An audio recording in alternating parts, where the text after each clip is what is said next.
Hi viewers, welcome back to my channel.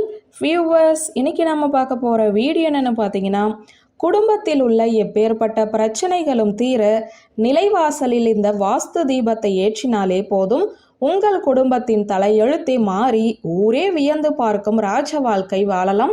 வாங்க இன்னைக்கு அதை பற்றி தெரிஞ்சுக்கலாம். இன்றைய கால சூழ்நிலையில் ஒரு குடும்பம் ஹோஹோவென வாழ்கிறது என சொன்னால், அந்த குடும்பத்தில் உள்ளவர்கள் மகிழ்ச்சியுடன் நிம்மதியுடனும் கடன் சுமை இல்லாமல் ஆரோக்கியத்துடனும் இருக்க வேண்டும். இத்தனை நலன்களும் பெற்று வாழக்கூடிய குடும்பம்தான் நல்ல ஒரு சுபிட்சத்தை பெற்ற குடும்பமாக பார்க்கப்படுகிறது. இவை அனைத்தையும் ஒரு சேர பெறுவது என்பதும் சாதாரணமான விஷயம் கிடையாது.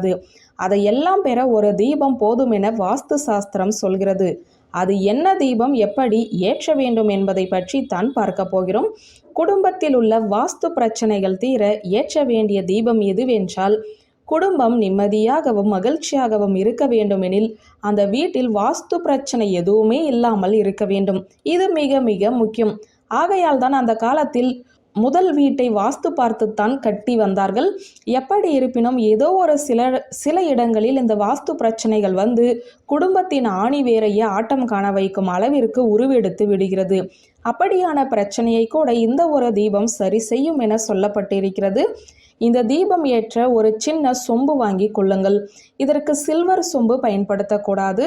சொம்பு நிறைய தண்ணீர் ஊற்றிய பிறகு ஒரு துண்டு பச்சை கற்பூரம், 1 ரூபாய் நாணயம், கொஞ்சம் மஞ்சள் தூள், இதையெல்லாம் கலந்த பிறகு கடைகளில் இப்போதெல்லாம் ரெடிமேட் நெய் விளக்கு கிடைக்கும்.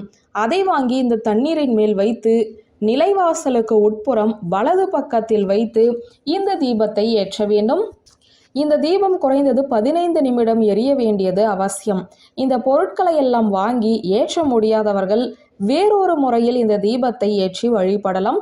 அதற்கு வீட்டில் நிலைவாசலின் உட்புறம் இதே போல வலது பக்கத்தில் சின்னதாக ஒரு ஸ்டார் போல போட்டு அதன் மேல் அகல் தீபம் வைத்து நெய் ஊற்றி தீபம் ஏற்றலாம். இந்த தீபத்தின் ஒளியானது கிழக்கு அல்லது வடக்கு புறமாக இருக்க வேண்டும். இந்த விளக்கை சுற்றி மலர்களால் அலங்காரம் செய்து வைத்து விடுங்கள் போதும்.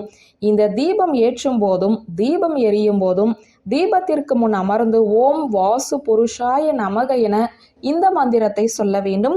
வீட்டில் பிரச்சனைகள் மேலோங்கி இருக்கும் போதும் வீட்டில் நிம்மதி இல்லாமல் இருக்கும் போதும் பணத்தட்டுப்பாடு இப்படியான சூழ்நிலைகளில் இதை ஏற்றினால் கூட போதும்.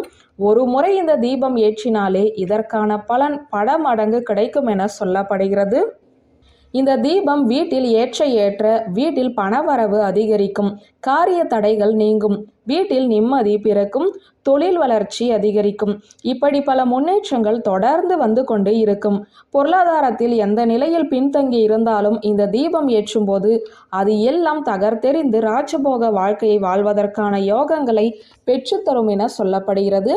நம்பிக்கை உள்ளவர்கள் நம்பிக்கையுடன் இந்த தெய்வ முறையை கடைபிடிக்கலாம் என்ற தகவலோடு இந்த வீடியோவை நிறைவு செய்கிறேன். நன்றி, வணக்கம்.